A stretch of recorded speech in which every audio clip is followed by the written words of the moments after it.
What if your relentless drive to achieve isn't ambition at all, but fear wearing a really convincing disguise, or someone else's voice in your head? Let's talk about the difference between overachieving and perfectionism, how they overlap, if one is better or worse, and how to get off the hamster wheel we may have created. This podcast is always 20 minutes or less, so you don't have to feel overwhelmed or overhaul everything in your life, but just make small, simple changes to create more calm and peace. To get to your better life, make small changes and begin to live it. Welcome, friends. Whether you're a newbie or you're one of our experienced listeners, all are welcome, and thank you for checking in. Thank yourself for this short self-care time, and thank anyone that may have sent this to you. In episode 65, we talked about perfectionism, but today we'll go a bit further into overachieving, about what both actually are, where they come from, how they overlap, how they differ, how they help us, and how, if we're not paying attention, they can run our lives without realizing it. Now, this is not an episode about telling you to do less or lower your standards. I'm not here to talk you out of your ambition.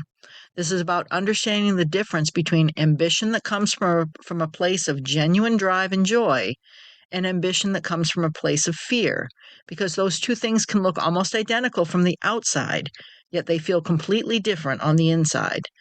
And knowing which one is running in your internal dialogue of your life, that's one of the most useful things that you can figure out. So let's start by actually defining these two things, because they get lumped together a lot and they're not quite the same. Overachieving at its core is about output. It's about doing more, accomplishing more, reaching further than what's expected or required. An overachiever is someone who consistently goes beyond the benchmark, whether that's at school, at work, in relationships, and how they show up for literally everyone in their life all of the time. And the thing about overachievers is they're often genuinely productive. They get things done, they hit goals, and they impress people.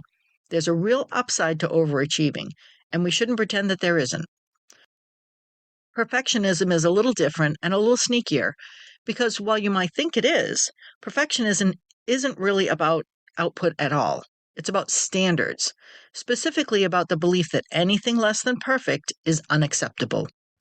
A perfectionist might actually produce less than an overachiever, because perfectionism can create paralysis. If something can't be done perfectly, it can feel safer to not start it, or to delay it endlessly, or to just abandon it before it can be judged. Perfectionism is less about doing more and more about making sure that what is done cannot be criticized by anyone, including yourself. And these two things definitely overlap. You can be both at once, and a lot of people are. The overachiever who takes on every project, but also redoes them 3 times because the first version wasn't quite right. The student who signs up for every extracurricular activity and still lies awake at night worried about whether it was enough. That combo of overachieving and perfectionism is honestly one of the most exhausting places to live. And a lot of us are living there without even realizing that we've even moved in. So take a second here. I want you to think about one area of your life where you constantly and consistently feel like you're not doing enough or not doing it well enough. And just think about that. Maybe write it down and we'll come back to it later. So where does this actually come from? I don't think anyone woke up one day and decided, I'm going to be a perfectionist or I'm going to be an overachiever. This stuff builds, usually slowly, usually early, and usually in response to something. For a lot of people, it starts in childhood. Maybe you grew up in a household where achievement was the primary source of love and approval, where good grades got you attention and affection, and average grades got you something less or more complicated. Or maybe it was the opposite. Maybe there wasn't a lot of stability at home, and doing really well at things was the one area where you felt safe and in control. I sometimes wonder if that's why I was always such an overachiever as a kid and then into my adult life. When everything else feels uncertain, being the best student with all the right answers, or the hardest and best worker knowing everyone's job, can feel like the only solid ground you've got.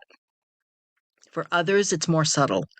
Maybe you had a parent or a teacher or a coach who was hard to impress. Not cruel, just never satisfied, always adding just one more thing you could have done better. And you learned, without anyone ever saying it directly, that the goal is not just to do well, but to do well enough that this person finally says, yes, that's it, that's enough. And the problem is that moment never came. So you just kept going. And now you're an adult, and that voice didn't stay behind in childhood. They never do.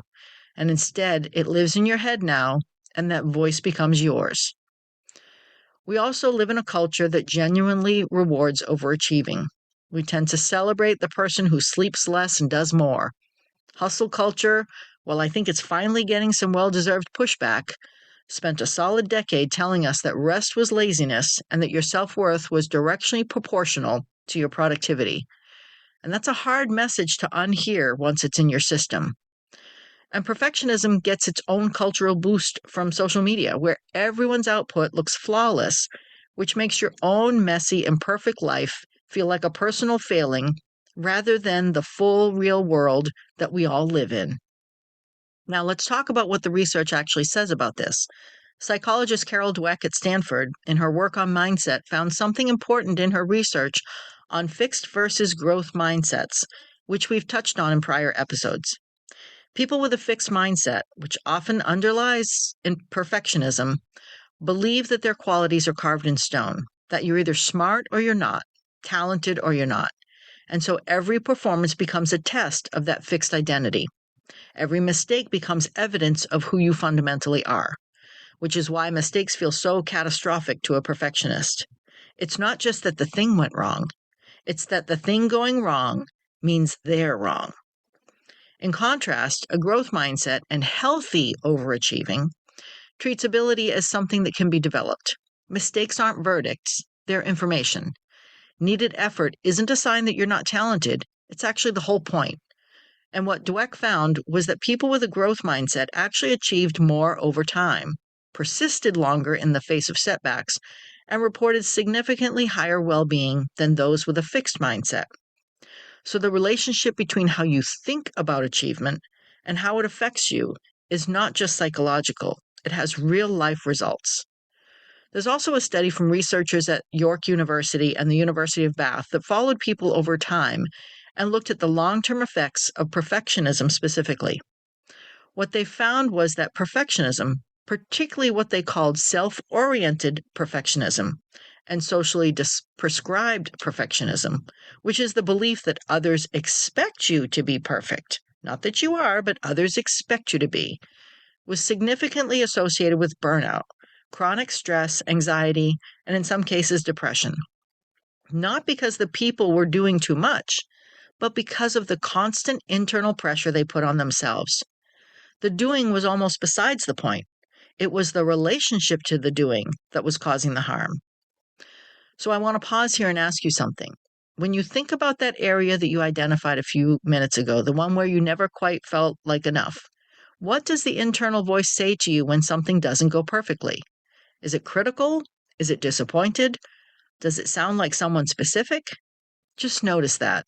Again, you don't have to do anything with it right now, but just notice who it was. Now, both overachieving and perfectionism can serve us up to a point. The drive to do more and do it well has built careers, created art, raised families, launched companies, and changed lives. The person who holds themselves to high standards and pushes past what's comfortable is often the person who ends up doing genuinely meaningful things. If you've accomplished something you're proud of, some version of this drive probably was involved. But it stops helping when the standard is no longer about quality or growth, and becomes more about avoiding the feeling of not being enough. When you're not working towards something, you might be running from something. And those two things feel similar in the short term, but they lead to very different places over time. Working towards something is energizing. Running from something is exhausting. And you can do both for a long time before you feel the difference, which is part of what makes this tricky to identify. Perfectionism in particular stops helping when it creates what psychologists call paralysis by analysis, the project that never gets started because the idea isn't fully formed yet, the email that gets rewritten 6 times and then never sent, and the creative work that stays private because it isn't ready, and it's never quite ready, because ready would mean it could be judged.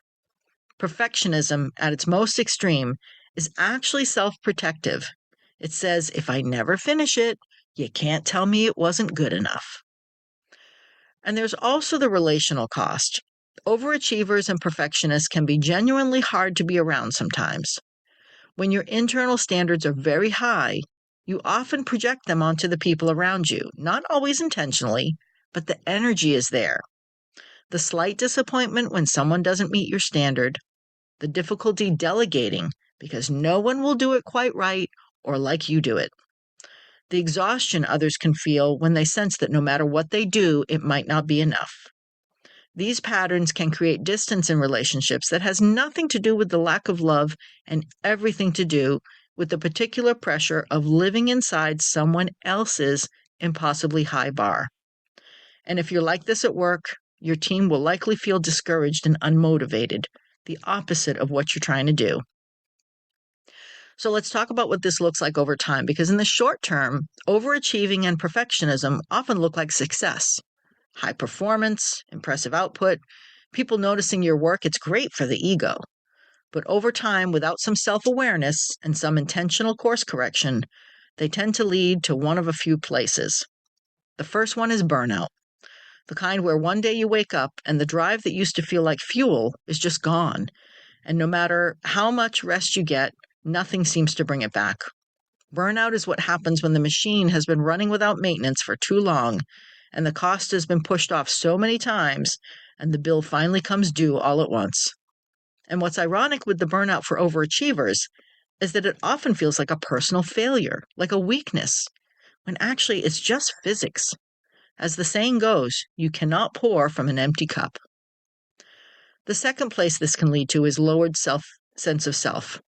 When your identity is built primarily around what you achieve and how well you do it, you become very vulnerable to the inevitable moments when things don't go well. The job loss, the project that fails, maybe illness when you can't be at your best. For someone whose self-worth isn't tied to their output, these are simply setbacks. But for someone whose self-worth is their output, this can feel like an unraveling. The third thing is a bit more hopeful. When people do the work of understanding where their drive comes from and learning to separate their worth from their output, they don't become less ambitious. They become more sustainably ambitious. They do better work, not worse, because the work is no longer carrying the weight of their entire identity. It's just work. Really good work that they care about. And that's a completely different and much lighter way to carry it, where external forces don't mess up your internal headspace. So think about that one area where your drive to achieve or do it perfectly might actually be holding you back rather than pushing you forward. Maybe it's something you haven't started, something you're procrastinating. Maybe it's something you keep redoing. Maybe it's a relationship where your standards create distance. Just sit with it a bit, and again, not fix anything, but just sit with it, because awareness is always the first step, and that might be enough for today. So now let's talk about what can you actually do with this from a self-care perspective, which is really what this is all about. The first thing, as I've said, is awareness. If you've been listening and thinking, oh, wow, that's me, then you've already done something important. You've become aware and named it. And naming something takes away some of its invisible power over you. You can't change what you can't see. The second is to get curious about the voice, the critical internal voice that says it's not enough. That's not you. That's something you learned, something someone told you. It was given to you by someone or something in your history, and at some point it served a purpose. It kept you safe or helped you belong or protected you from something. But you're not in that situation anymore, and it doesn't need to be part of your belief system anymore. When you notice the voice, instead of either obeying it or fighting it, try just getting curious. Where did this come from? What is it afraid of? What is it trying to protect? Is it really true or just a programmed reaction? And can you push back a little and maybe let things be a little bit imperfect? Let your nervous system practice with things being just okay and realizing the world didn't fall apart, family and friends still love you, you're still doing just fine. The third thing is reconnect with why. Not why you feel you should do something or why it will look good or why it'll prove something, but why it actually matters to you. What's the real reason? Because when your drive is connected to genuine meaning and genuine care, it feels different. As Brené Brown, a researcher on vulnerability and shame, once said, you can't get to courage without walking through vulnerability. The courage to do something imperfectly, to try without guaranteeing the outcome, to show up without armor, that's where you build your peace. Overachieving and perfectionism aren't your enemies. They're actually expressions of something good in you. They're the part of you that cares, that wants to contribute, that knows you're capable of more. The problem isn't that part. The problem is when that part starts running on fear instead of love, on proving instead of becoming, on protection instead of possibility. And the good news is that once you can see that, you have real choices about how to move forward. And the next time you come across someone still in that space, instead of just celebrating the overachiever or rewarding the perfectionist, let's also stop and ask if they're okay. Let's reach out and let each other know that we are all doing our best and our best is enough. Remind yourself that you're allowed to be ambitious and at peace at the same time. You're allowed to care deeply about your work and also let it be imperfect. You're allowed to want more for yourself without that wanting to make you feel less than. Those things aren't contradictions. They're actually the goal. And getting there isn't about lowering your standards. It's about raising your kindness toward yourself to match them. Giving ourselves more grace and kindness is one of the most wonderful acts of self-care and self-love we can do. So as we close, reflect on where you can give yourself that grace and kindness. Where can you slow down a bit, delegate a little, and be willing to let go of the perfect version of yourself and see yourself for the worthy human you are? And if this episode resonated with you, please share it with someone who's doing too much to prove themselves, who's beating themselves up for not being perfect. Perfect is an illusion, and we all know someone who is running themselves into the ground in the name of trying to be enough. And maybe that someone is you. And sometimes the kindest thing we can do is hand them or ourselves a mirror and say, hey, let's look at this without judgment.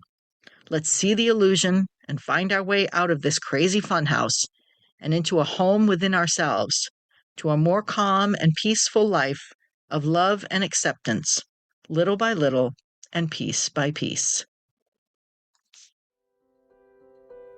This podcast is based on my own life experiences. I'm not a therapist, a psychologist, psychiatrist, or any other licensed medical professional. Please share this podcast with anyone you think needs to hear this so that we all move forward, little by little and piece by piece. And thank you, Purple Planet, for sharing your music. And if you can please follow and review, it really does matter.